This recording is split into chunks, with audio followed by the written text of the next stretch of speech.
What is the best episode of Bluey? This question can mean very different things depending on who you ask and how you interpret it. To some it means what episode speaks the most to you personally. For others, what episode has the most beautiful visuals and music. And for some it's simply what episode do you have the most fun watching. Good morning, I'm Joel Lamb, and for me it's kind of a mixture of all the above. It's an episode that speaks not just to me, but to the human experience. An episode that has one of my favorite music tracks and some of the most fun moments from the entire show. But it's also the episode of Bluey that broke the rules of children's entertainment and officially took Bluey from just another really good kids show to something a bit more to me. This episode is Copycat.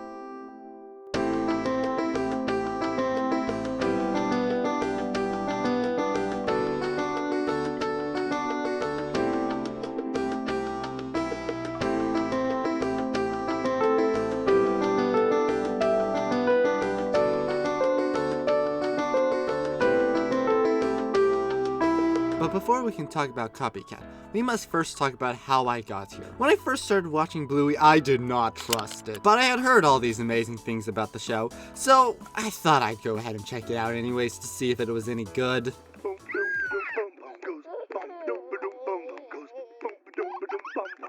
Yeah, let's just say after the first episode, I was more skeptical than ever. But nonetheless, I persisted. And then something weird happened. Bluey was actually becoming good. Little by little, Bluey whittled me down. Starting with episodes like Keepy Uppy, showing me that the show can actually be fun and have good music. Then Bike showed me that Bluey can masterfully balance subtle and in-your-face morals perfectly when it wants to. And Butterfly showed me that the show can even get emotional. Not that I cried. Crying's for girls. Well, shoot. Speaking of fun charts, I'm almost at 500 subscribers, so if the 98% of my viewers that aren't subscribed were to, I'd have over 1,000. Anyways, season 1 continued like this for me. Sometimes it was better, sometimes it was worse. But I'll be honest, Bluey had won me over. And then I hit episode 38. Copycat. So let me take you on a play-by-play analysis of the episode. After the theme song, the episode starts with Bluey's father, Bandit, waking up in the morning with some of the smoothest animation ever. I mean, look at that stretch! Oh, that's a big stretch. Who's a good boy? Who's a good boy? Okay, I'll stop. He quickly realizes he's not alone though, as he sees Bluey is at the foot of his bed, copying everything he doesn't say. Fun! Roll that title card!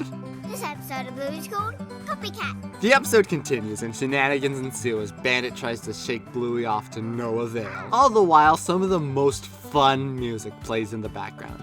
And while I'm not a musical professional by a long shot, I know enough music theory for a quick analysis. There are two types of ways to play music: melodies and chords. Technically, any set of notes played at the same time is a chord, but certain shapes are just more pleasing than just randomly banging your head into the keys. Of these shapes, the two most common are major chords and minor. Or in layman's term, happy chord and sad chord. But what happens when all the melody is just the notes from the chord moving in a sequence along with the chords? Then we have arpeggios, which is what the main backbone of Copycat's theme is made up of. It starts on the C major chord, which is the tonic or home chord of one of the most common keys in music, C major. Technically, the song is in the key of G major, but these two keys are close enough that I still thought I'd point it out. The chord then moves to G major, which is one of the most common and pleasing chord movements that can be found in millions of songs, before moving back up to D major. The D chord would normally be minor in the key of C major, but because the theme of Copycat is actually in the key of G major, the D chord is major. The song then resolves back to C major before repeating again.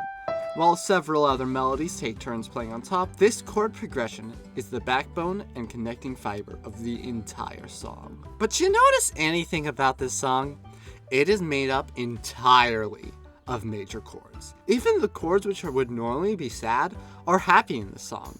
This combined with the arpeggios, fast upbeat tempo, fun instruments, and engaging melodies makes this genetically engineered to be one of the most happy, cheerful songs in a while. In fact, the entire first minute or so of Copycat is so lively and fun that you let your guard down and you just enjoy the shenanigans.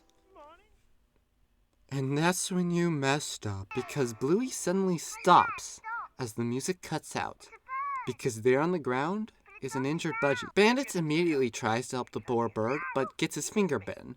So he sends Bluey inside to get a shoebox and towel. After a quick detour to pick up the superior towel, Bandit makes a bed for the bird and carries it to his car so he can take it to the vet. After about a minute or so without any backing music, a new song starts to play in the background. A more somber piece played on bell-like instruments as Bandit drives the car holding the box like a seatbelt. They arrive at the vet, making sure they look both ways before crossing the street. The vets do what they can, but it's too late.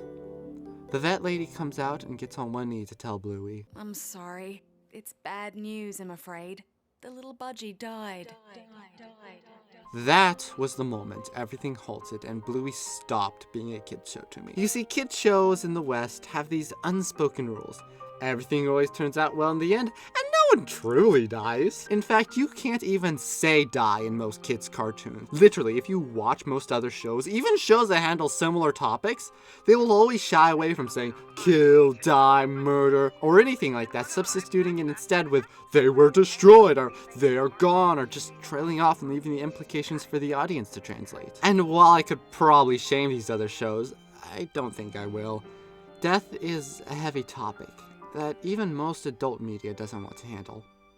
And besides, you can only be young and innocent once in your lives. Might as well make it as long as you can. But this never say die trope is what unintentionally made Copycat so much more impactful as an episode. While I don't watch much adult-directed media, there's one show that I heard about through the grapevine called BoJack Horseman, which despite being an adult show that can legally swear as much as it wants, it almost never uses the F word, reserving it instead for only once a season. But that makes it so that when they do use that forbidden frick word, it hits like a ton of bricks. And in a sense, that is what happens in Copycat. We are so used to children's media not using these words that when Bluey does, it's super impactful.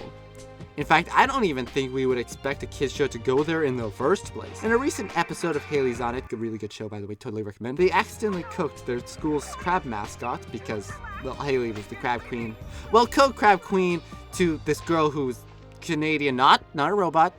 The more I explain it, the less sense it makes. Well, the entire time I was thinking, any moment now they're going to reveal that the crab was alive all along. And while I'm not going to say I was right, I'm also not going to say I was wrong. You're gonna have to watch the show for yourself, I guess. I am probably the first person ever to talk about BoJack, Haley's on It, and Bluey all in the same video. Anyway, my point is, most of the time, when watching most children's shows, you know exactly what will happen in a precarious situation because of these unspoken rules of kids' media.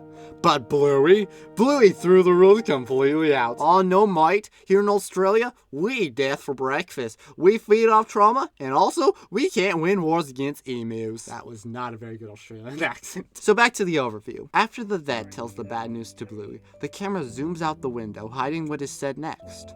On the car ride home, Bluey states that she wishes that the budgie hadn't died, to which Bandit responds with, I know, me neither, but there's nothing we can do. It's out of our hands. After a bit of skulking at home, Bluey sees her sister Bingo playing in the yard and has a fun idea for a game. As the upbeat music suddenly returns, she boldly recreates the events of the day beat for beat in the pretend. With Bingo as the budgie and her mom Chili as the vet, she once again brings an injured bird to the doctor. But this time, Chili has good news. The budgie will live. Except, that's not how Bluey wanted the game to go. Unfortunately, no one told Bingo, so she goes back to flapping around the yard. This isn't how you wanted the game to go, is it? No. That's okay. There's nothing we can do. It's out of our hands. And all of this from the same episode with... Morning, Wendy. Do you know I like to smack my bum as hard as I can? Ooh, ow, ooh, ow, ooh, ow, ow, ooh, ow. So what does this all mean?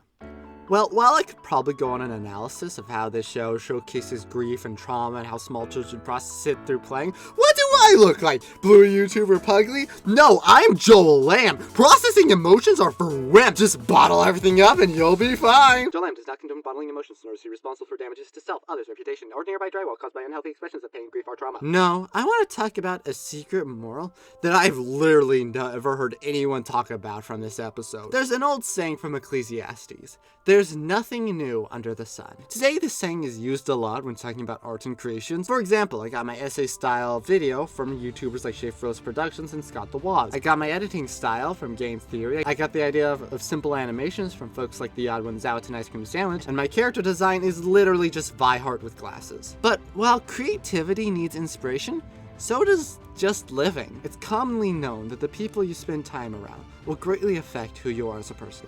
Spend time with good, encouraging people, and you'll be nicer. Spend time with negative, impulsive, bratty, stupid punks! Well, you'll follow. But the thing is, it's a two-way street. The people you watch affect how you spend your life, and how you spend your life affects the people you want. And nowhere is that more apparent than in parents and children. In Copycat, Bluey spends the entire episode watching Bandit go out of his way to help a poor bird who is injured. He gets nipped in the finger and has to be a seatbelt for a small creature that doesn't even breastfeed its young. Not because he had to do it, but because he knew it was the right thing. Or done thing. Am I using the Australian slang correctly? In the final minutes of the episode, Bluey does the exact same thing. The events play out similarly, but slightly different. She doesn't get nipped, she gets chomped by Bingo. And despite claiming that Bingo is light as a feather, she's clearly struggling. But even though it was much harder and more painful for her, despite not even expecting the budgie to survive, Bluey still went out of the way to save her. We all have the responsibility to be good examples for those around us, but especially parents. Will the kids always follow your example perfectly? No. But you only have so much time to leave an impression on future generations, so it better be a good one. At the end of the episode, Bandit walks back outside and says, Hey, Bluey, I just realized you stopped copying me. No, Bandit. She never stopped copying you, and she never will. And that's why Copycat is my favorite episode of Bluey. From the music to the emotions to the morals, it's not only the best episode from this cartoon from children, but I'd say it's one of the peak moments in animated history. And Bluey Fest ranked it a 79 out of the top 100 episodes. What? Funnily enough, I haven't even covered everything there is to talk about in this episode. Most Bluey episodes are straightforward to understand. Take turns, don't give up. If you can't find almond milk and the store is closed, just ram your car into the building and then leave the money on the ground. Be nice. But Copycat has so much depth to it that one video from one person couldn't possibly be enough to talk about all the nuances and perspectives. So do me a favor and check out this video by the amazing Pugly. He also made a video about Copycat, which talks about completely different things than me, and I think it's really good personally. Alternatively, if you do want to see more from me, then check out this video I made about the adventure. I'm Joel Lamb. Have a wonderful day.